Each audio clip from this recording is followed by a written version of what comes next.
Thanks for tuning in to part 2 of our conversation with Matt Brinker, Managing Partner of Merchant. We're about to drop you back into our conversation about the metrics that matter, in particular, net new assets, before we go on to discuss the impacts of client experience on staff and how this may impact your business valuation. Enjoy the episode. Yeah, so stay there for us. So we've got an audience that's US-based and Australian-based. So can you help define the net number?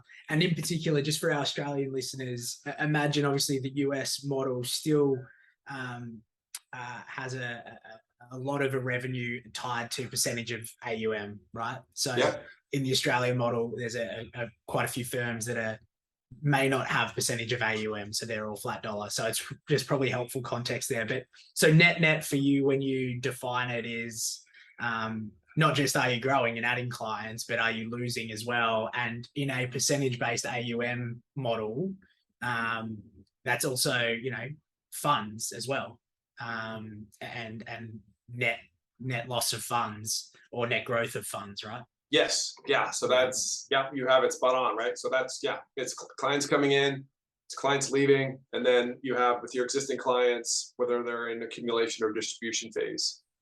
Yeah, which is huge. Because distribution phase is natural, especially if you've got an older book segment. But that goes to the point you were making before is, well, if you've got an older book segment, one, are you engaging the non-financial spouse? Because if your older book passes away, and then you also lose the non-financial spouse because they fire you, then business valuation goes through the roof. But eventually your clients are going to get older. You're going to get older as a business as well. There must be something to be said on how you top up with either younger clients or through even your own internal management through younger advisors, which was your point of developing the next generation, right? Well, you're touching on an incredibly important point, which is this massive wealth transfer that's taking place. And when you see that business that may have the average client 65 and north, if there's not a very specific and actionable way of engaging in the next generation of those clients' children,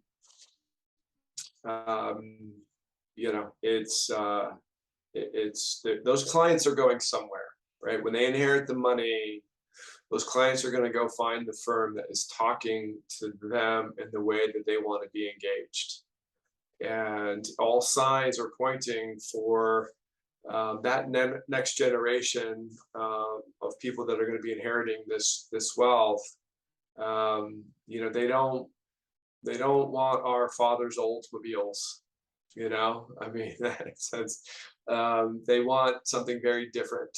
They want to engage with their money and their advisor in a way that is more truly aligned with their values, whether that's on the investing side, in terms of the underlying investments, but also, and look, I mean, you kind of start looking at how people do identify with brands around the world, and it's why even still today people love wearing Nike, people still love wearing Lululemon, people love driving Tesla.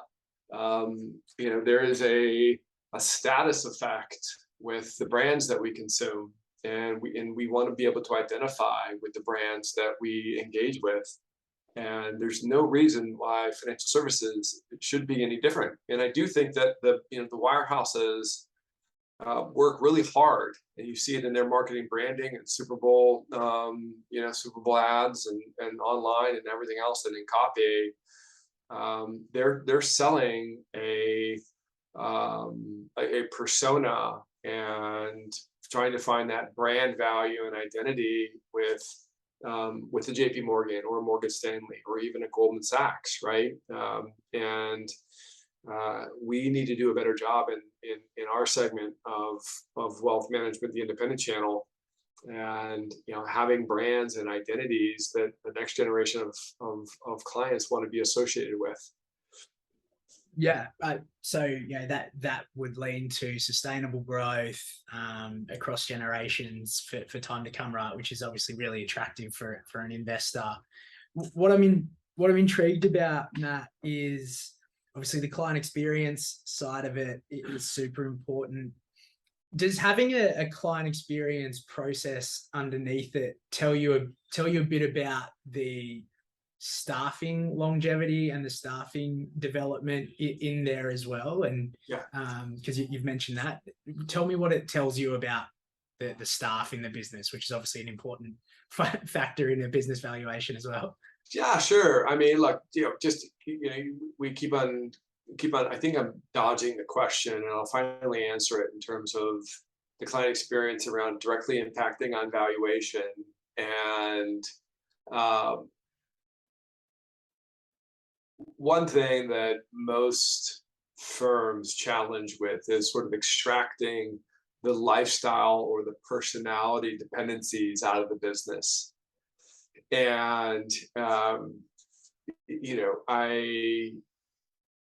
when I'm looking at a business and everything starts and stops with the lead advisor, which means everything starts and stops with the lead advisor. And if that advisor wins the lottery on Sunday, doesn't come into the office on Monday, what is the value of the business that's left? And everyone's been talking about team-based approach, and this isn't anything earth-shattering, but I don't oftentimes we do run into those really lifestyle-centric organizations who have a little bit of a disconnect on why they're not getting the multiple that they think that they deserve. And so, you sort of flip the coin, and so what are businesses doing that are mitigating a lot of that lifestyle risk and people dependency? And that is a function of a relatively consistent client experience, and which is impacted by, one, the vision that the CEO sets, setting the actual details of the client experience, and that obviously can vary across the client segmentation, right? Ultra high net worth clients might have more estate and tax planning resources. Somebody with $1 million might have more, just insurance and traditional financial planning components. And so, those businesses that have figured out how to bring a high degree of scale and repeatability and consistency with the client experience that isn't necessarily dependent on one individual sitting in that meeting, but one or two, or it's one or two and it's tied to a fairly consistent process. Those firms have done a really good job of taking the people dependency component out of those firms, and they're worth more, right? And another little bit of alchemy that happens when there's a consistent client experience in place is, try to say this as respectfully as possible, is typically within wealth management firms, the advisors who are operating in those firms may or may not have the necessary skill set as the one or two chief rainmakers, or the advisors who can very quickly jump into a meeting and in under 30 minutes connect with a client in meeting one and form that bond and start having that connection around what the client needs are and where they are financially, and clients start sharing some intimate things about their financial lives. Without a real process in place, it's really hard for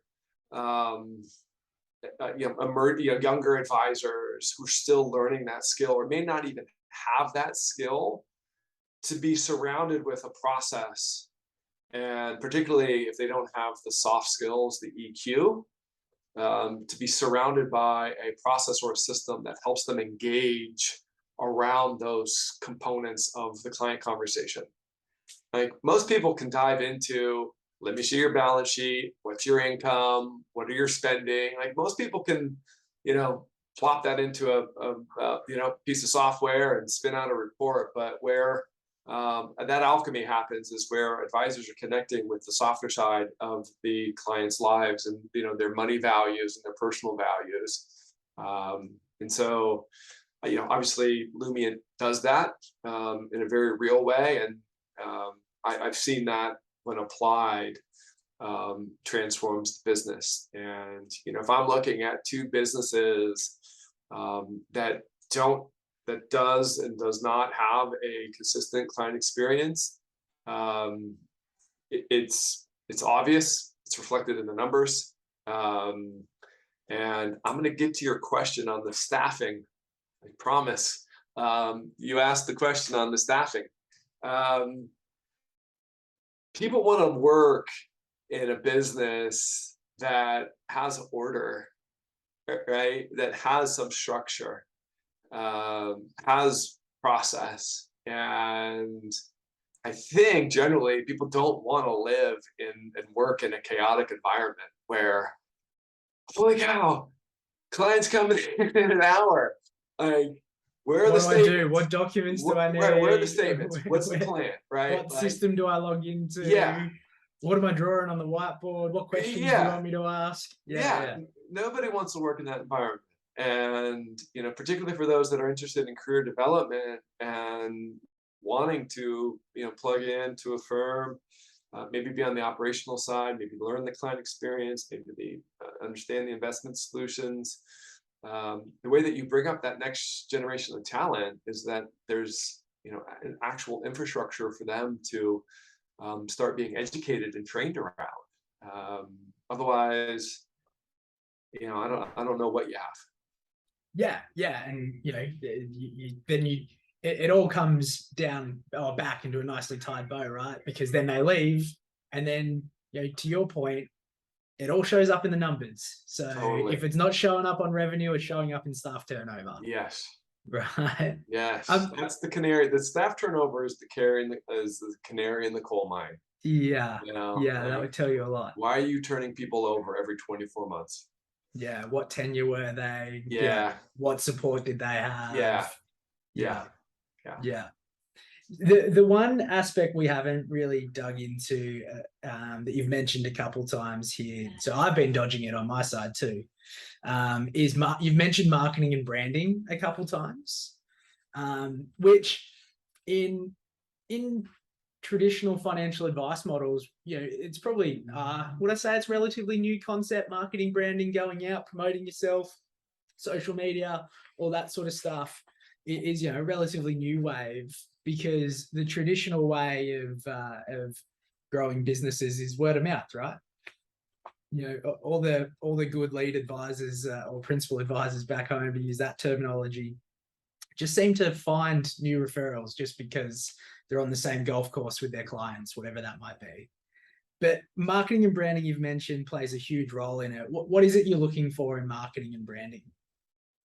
Well, to your former point, the referral growth model is great until you exhaust your sphere of influence. Inevitably, we do at some point. Some exhaust it sooner, and some exhaust it, later, as they're able to be, out in the world and creating centers of influence, and that's fine. But marketing and branding is only matters if you understand really two fundamental things. Is more than two fundamental. There are a few fundamental things. Who is my client, and where do they live, right? Who's my client, and where can I find them? Where do they live?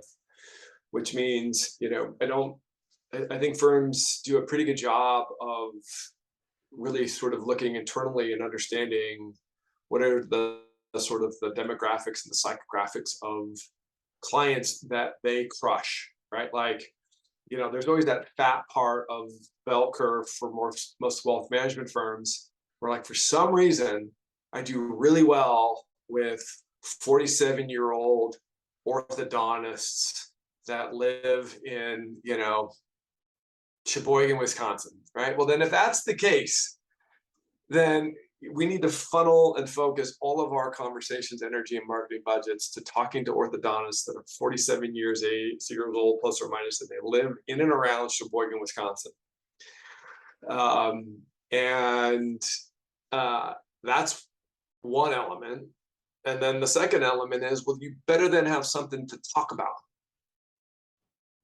What do you have to talk about? People want to be in marketing and branding, and people are spending thousands and thousands and thousands of dollars a month on marketing and branding. But if we don't understand who we're talking to and we have nothing to say, then you're literally yelling into the wind.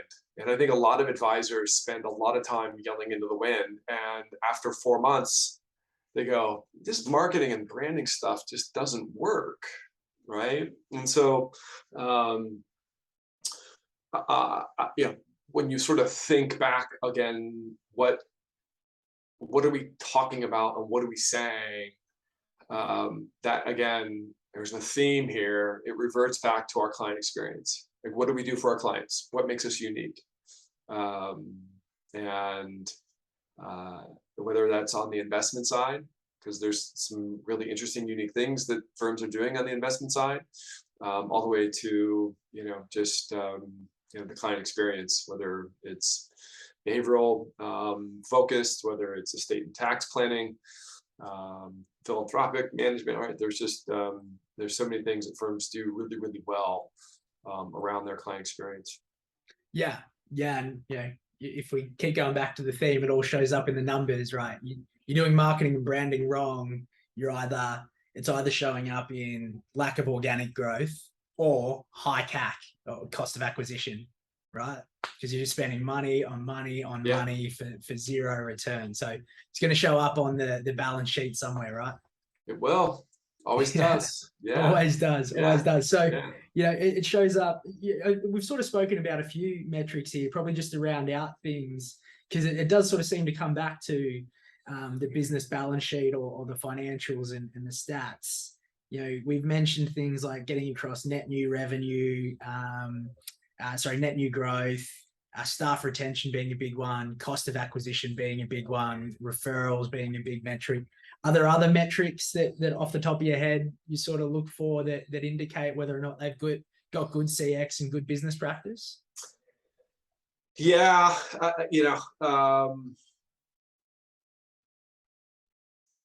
again, and they're too quantitative, but they matter. It's and you can Google search them. They're not that interesting, right? I mean, they're like revenue per employee, revenue per advisor, fee profile per dollar, right? Revenue per dollar. It's sort of, M&A stuff 101, but they matter. They're important, right? Like they'll give you a tell into the operating scale. The productivity are the advisors really spending more time in front of clients versus focused on the operations, right? There's some interesting indications of what's actually happening in the business from a process perspective, from an operational scale perspective. I mean, it's all, those are all just, I mean, they're great metrics. Say it again? They're great metrics, right? They're great. Like, yeah. People can get obviously lost in the numbers, but let's just take revenue per employee as an example. And I'll put my client experience spin on it, given my obvious bias. But revenue per employee, if it's low, tells us one of two things. Either you don't have an experience that supports every employee, that therefore they can adapt and generate revenue, or you're not supporting them to do that, or they're bad executors at it, and all are equally bad problems, or equally big problems, right? And indicators of probably poor business health. So it all comes back to it. It all comes back to it. All comes full circle, my man. Matt, mate, it's been a great conversation. Before we wrap it all up, as we do with all our business experts, we'd love to get a little bit Lumianty I think that's the verb we're using, a little bit Lumiancy with you and get you to share a bit about yourself and through our values of cards experience. So for those listening on the podcast, I've got our 16 values cards up here.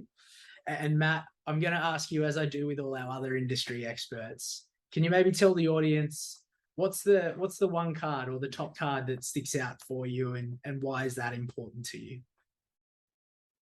Yeah, I spent a lot of time thinking about this, and it was really hard to come up with my singular card because I think there's 6 on here that could and do shape how I think about just my day in, day out life with my family, my friends, my community, my business partners.